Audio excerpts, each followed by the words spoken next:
All right.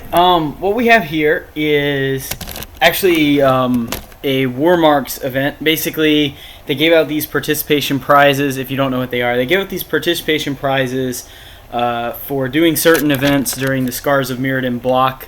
And excuse me.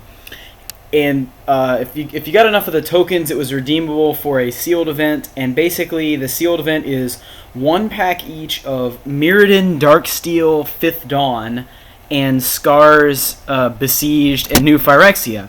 So this is actually a 6-pack sealed with one of each of those packs, and we're just gonna play this for fun. If we 3-0, we get 3 packs, but other than that, it's mostly just for fun and for Sundering Titans. And yeah, so we'll start as always by rarity.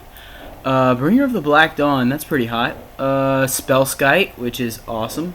Sundering Titan, Thopter Assembly, so hopefully I have a Treasure Mage in my one pack. Shared Fate, actually an old friend of mine built a deck around this card a long time ago. It was just like Chrome Mox, Pentad Prism, and a bunch of trash that was just mana acceleration. He would just try to get a Shared Fate into play, and then his deck was all trash, and he would just beat you with your deck. Anyway, we're not going to play it. I just thought I'd tell a funny story since we're here for fun. And let's see if we have the best and only card that matters in the format, which is Cranial Plating. We do not. Okay. Basically, you either have Cranial Plating or you get beaten by Cranial Plating. I had a Skull Clamp that I never drew in the last one of these I did. I also had a Sword of Light and Shadow, which was pretty good until I went up against somebody with Cranial Plating. So just looking, I see Burn the Impure, which does 3 damage, Barbed Lightning, which is 3 damage, and Volt Charge, which is 3 damage. Electrostatic Bolt is incredible as well. And Shatter, obviously, is quite good. So it's pretty hard to believe that we would not play at least those cards in red. Looking, we also have a Embersmith, which is going to be quite good because there's no way around playing tons of artifacts. In this format. What is this? Iron Barb Hellion. 5/4 haste, can't block. See, the problem is that the old creatures, like this is way worse than... I was going to say way worse than Flameborn Hellion, but I guess it's actually a strict upgrade. Well, not a strict upgrade, but it's not that much worse. But a lot of the old creatures just don't really compete with some of the newer creatures. We'll keep an eye on this Fallen Ferromancer's quite good in very slow decks. Although I have found that the format is actually pretty quick in my previous workings. So we do the Shatter, and we'll probably want to play a couple more ways to deal with things like Cranial Plating, Skull Clamp, the broken card, Bone Splitter, the broken cards of of Sealed's past. Infect in general is not that strong because there's 3 packs that do nothing to support Infect at all. So we're just going to be looking around at... ooh, this card's kind of good. Do we have any affinity for mountains, guys? I like this guy as well. White gives us... I'm sorry, you'll have to bear with me because I don't know what a lot of these cards do. Leanin' Skyhunter, Glimmerpoint Stag is fine. This card's actually decent depending on what's in your deck. Don't see anything insane in white. Blue gives us Psychic Overload, which is basically kind of removal for any permanent. You can discard 2 artifact cards to untap it, but I mean that's pretty ridiculous. Hover Guard is alright. Vex is pretty much the worst counterspell ever printed. There's absolutely no way to do this profitably. Fabricate's quite good.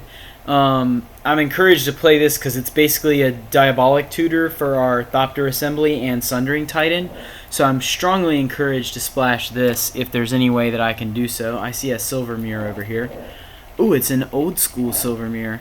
That is quite sexy. Steel Sabotage is also decent, and that's about it.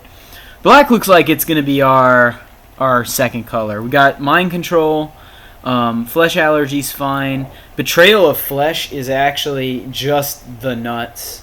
It's an instant speed kill spell, or it's a a reanimate or both.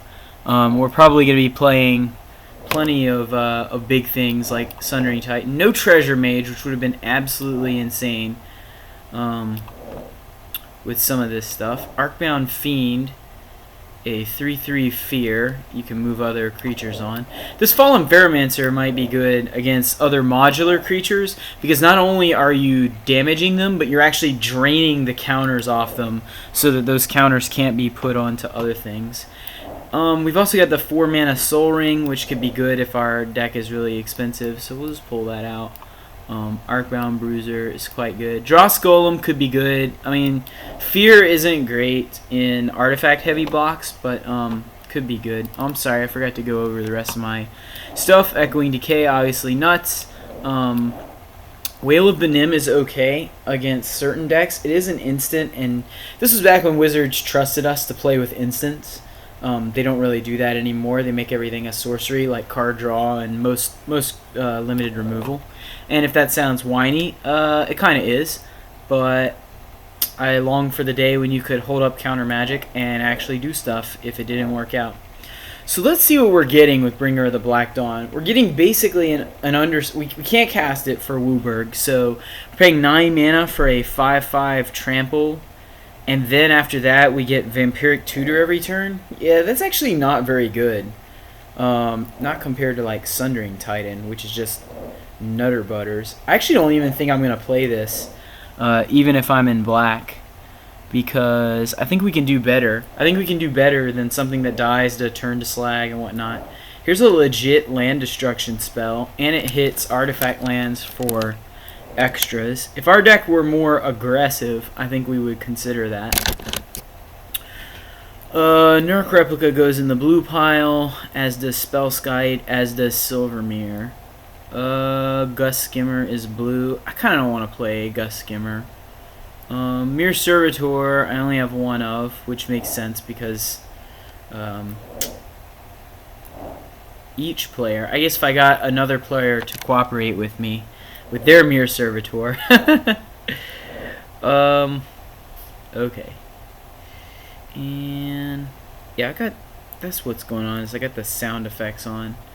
Alright, I'll fix that before the matches start, but you'll have to deal with the little whooshing. Bottle Gnomes was a lot better when damage stacked, although it's still okay. What is Ferropede? Unblockable. When it damages, you can remove a counter.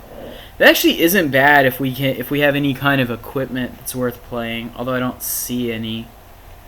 Remove a counter from target permanent. Is there anything we could... Well, not really. This is kind of cool, actually. Arcbound. This Bruiser is definitely going to make our deck. This is not going to make our deck. I'm just